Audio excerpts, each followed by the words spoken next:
Paano nga ba malalaman kung meron kang nawawalang contribution sa PhilHealth online? By the way, kung first time mo sa channel na to and gusto mo pa ng mga online tutorial videos katulad nito, please click the subscribe button. Nandito tayo sa website ng PhilHealth, that's philhealth.gov.ph. Mula dito, pwede na makapag-login.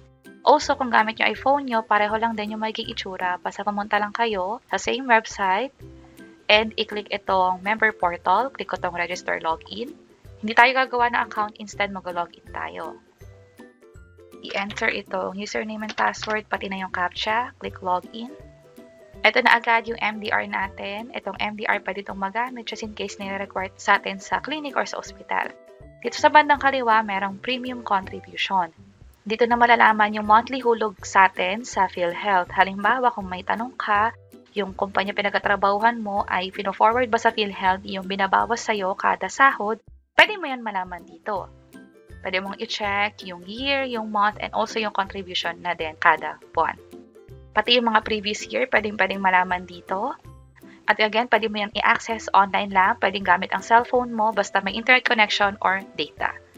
Also, kung isa kang voluntary member at ikaw mismo yung naguhulog sa PhilHealth contribution mo, dito mo rin malalaman kung nag-reflect na ba yung payment na ginawa mo sa PhilHealth account mo. And that's it. Sana nakatulong tong video na to. Kung may tanong naman kayo, paano ka nakagawa ng PhilHealth online account? Madali lang yan. Pinakita namin yung step-by-step tutorial guide dito sa bandang baba. Sana makatulong and see you sa mga next videos. Bye-bye!